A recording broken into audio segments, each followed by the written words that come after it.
Para sahabat GKK Putih, kembali kita berjumpa dalam renungan Sapaan Sahabat. Hari ini kita hendak belajar tentang siapa Allah. Tentu ini bukan hal yang baru bagi kita. Kita sudah meyakini, kita belajar, kita meyakini bahwa Allah adalah pribadi yang penuh kuasa. Allah yang menciptakan dunia dengan segala isinya, Allah yang juga mengasihi kita, tapi Allah yang juga menghukum manusia, menghukum umat Tuhan ketika mereka mengabaikan perintah Tuhan. Nah, hari ini kita hendak belajar tentang pribadi Allah yang adil. Dalam Alkitab ada 3 dimensi tentang pribadi Allah. Yang pertama adalah damai sejahtera, yang kedua adalah adil dan benar atau keadilan dan kebenaran, dan yang ketiga adalah kasih setia. Nah, tentang ketiga hal ini saya ingin menggunakan ilustrasi segitiga dan kendaraan, tepatnya mobil. Bayangkan sebuah segitiga seperti ini. Ujung segitiga bagian atas adalah visi yang Allah inginkan tentang dunia. Yaitu apa? Damai sejahtera atau keselamatan. Nah, bukankah kalau kita membaca Alkitab baik Perjanjian Lama maupun juga Perjanjian Baru, semuanya mengisahkan tentang karya Allah yang membawa damai sejahtera, tentang karya Allah yang menyelamatkan. Ketika dunia jatuh dalam dosa, Allah menyelamatkan lewat Nuh, lewat Abraham, lewat bangsa Israel, lewat nabi-nabi, bahkan pada akhirnya berpuncak pada peristiwa Yesus.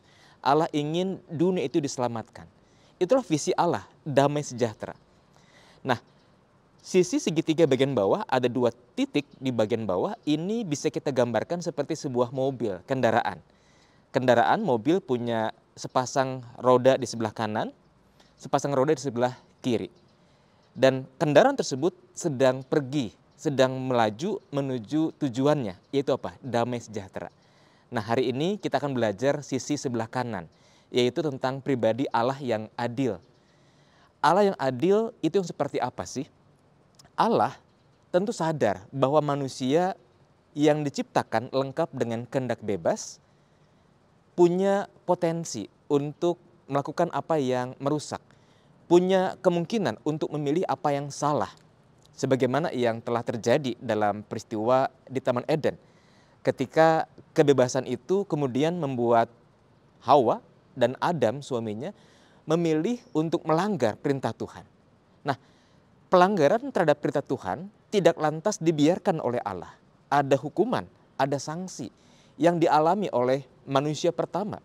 Adam dan Hawa bukankah diusir dari Taman Eden untuk menjalani sebuah kehidupan yang sulit sebagai konsekuensi dosa, sebagai konsekuensi pelanggaran akan hukum Allah.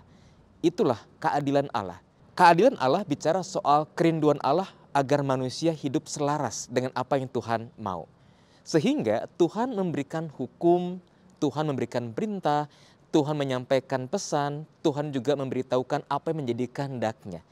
Dan itu disampaikan oleh para nabi di masa lalu, dan sekarang kita bisa menemukannya dalam Alkitab yang kita punya. Nah, lewat hukum-hukum Allah, lewat perintah-perintahnya, maka manusia, kita sebagai umat Tuhan belajar apa yang baik, apa yang mulia, apa yang perlu dihindari, apa yang tidak disukai oleh Allah.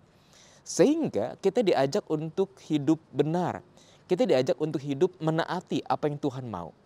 Dan ketika manusia melanggar perintah Tuhan, ketika manusia memilih apa yang bertentangan dengan apa yang Tuhan mau, maka Allah dalam keadilannya tentu menjadi cemburu, tentu menjadi gelisah, dan Allah menjadi marah.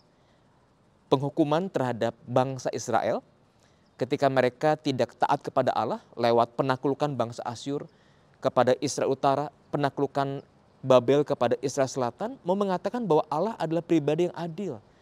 Mereka yang berbuat dosa, Allah hukum dengan tindakan-tindakan Allah. Tetapi bagi mereka yang juga taat, Allah tidak tutup mata. Kepada mereka yang taat, Allah pun juga berikan upah, berikan keselamatan.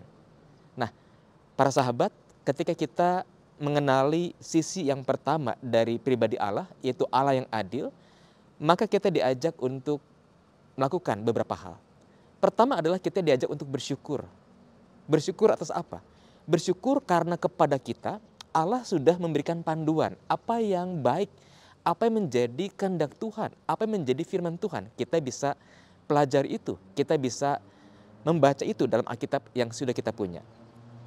Yang kedua adalah kita belajar untuk taat pada apa yang menjadi kehendaknya. Di balik setiap hukum, memang ada kalanya kita tidak mengerti apa sih maksud Tuhan memberikan sebuah hukum. Katakanlah pada masa lalu, dalam perjanjian lama Allah memberikan hukum tentang mana makanan yang boleh dimakan, mana yang tidak. Tanpa ada penjelasan lebih lanjut mengapa yang satu boleh, mengapa yang lain tidak boleh. Tetapi yang menarik adalah umat Tuhan di masa lalu menaati hukum Tuhan dengan ketaatan total tanpa mempertanyakan Tuhan apa alasan di balik larangan tersebut, di balik sebuah kemungkinan. Sebab Allah memberikan hukum, peraturan, perintah, dan cerita tentang apa yang menjadi kehendaknya sesungguhnya adalah untuk kebaikan manusia. Jadi ketaatan yang kita miliki adalah ketaatan yang total, ketaatan yang sungguh, ketaatan tanpa harus meragukan wibawa perintah Tuhan kepada kita. Dan yang ketiga, menghayati bahwa Allah adalah pribadi yang adil, sesungguhnya membuat kita yang sudah berjuang untuk taat, untuk setia, untuk hidup benar di hadapan Tuhan akan beroleh upahnya di masa depan dalam kekekalan. Tapi sekaligus Allah yang adil juga mau mengatakan bahwa kalaupun saat ini masih ada ketidakadilan, kalaupun saat ini masih ada orang-orang yang berlaku fasik, yang hidupnya memperlakukan sesama dengan semena-mena, pada waktu yang Tuhan tetapkan, mereka pun juga akan menerima konsekuensi dari setiap perbuatannya.